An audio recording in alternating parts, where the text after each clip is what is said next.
"I was born in Hoboken.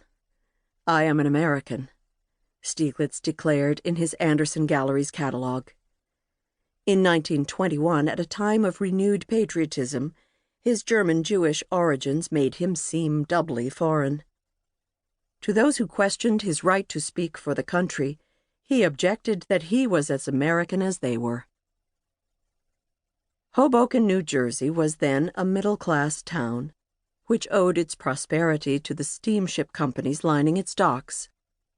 Edward Stieglitz had brought Hedwig Werner, his bride, to reside there in 1862, when so many of their compatriots lived in Hoboken that it was called Little Germany. Edward purchased a 3-story house with a view of Manhattan soon after Hedwig gave birth to Alfred, their first child, on January 1st, 1864. Born Ephraim Stieglitz in Münden, Germany, Alfred's father changed his name to Edward when he came to the United States after the 1848 Revolution. Within a short time, he became a successful wool merchant and aspired to live like a gentleman.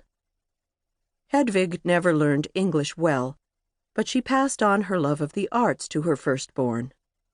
Of their 6 children, Alfred remained his parents' favorite, even though he believed that he had been displaced by his twin brothers, Julius and Leopold, born when he was 3. He would spend the rest of his life, one biographer writes, searching for a twin of his own. Their house was full of guests, Stieglitz recalled, musicians, artists, and literary folk, rather than business people. We had many books and pictures. Our dining room in Hoboken was in the basement. I had my hobby horse there, and while the men would drink, talk, and smoke, I loved to sit on my horse, riding and listening to the conversation. His parents' hospitality made a strong impression.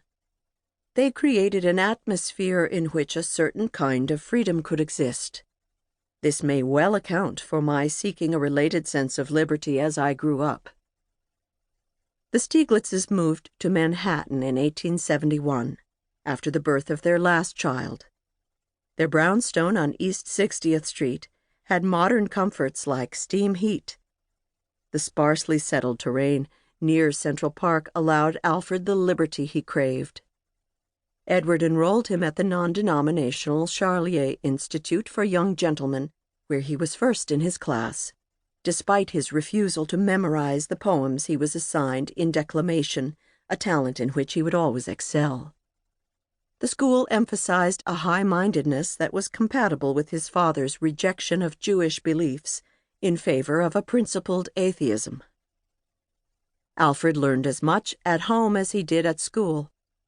Edward taught him his own hobbies, including billiards, a love of horsemanship, and a knowledge of wines, but he became angry when Alfred failed to satisfy his demands for excellence. Edward stressed ethical probity rather than spiritual training. That the family was Jewish was not discussed. At a time when Reform Judaism appealed to many of their middle-class brethren, the Stieglitz children thought of themselves as ex-Jews, members of a small aristocratic tribe presided over by Edward. Fortunately for her children, Hedwig was a woman of great warmth.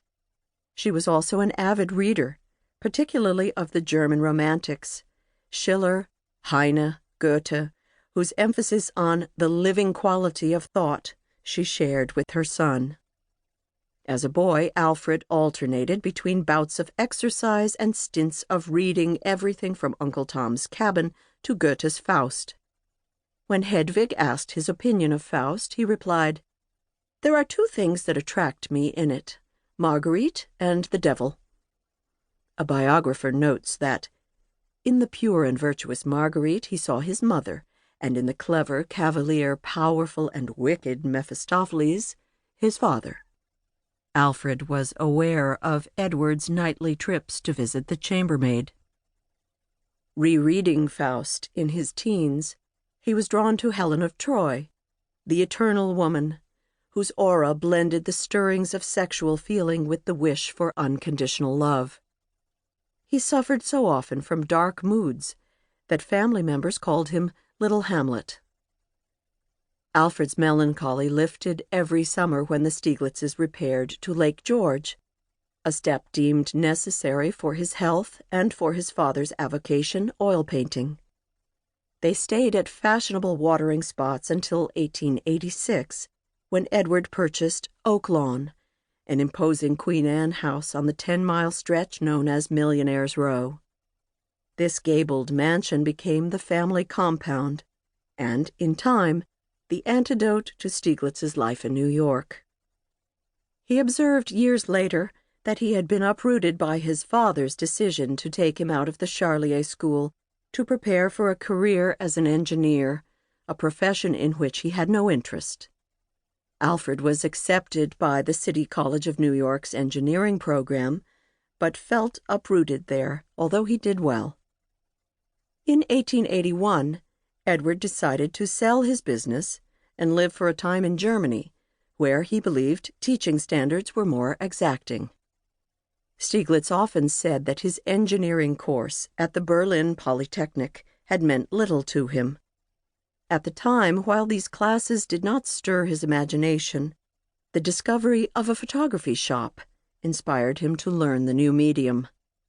After buying a camera, developing trays, and a manual, he set up shop in his student quarters.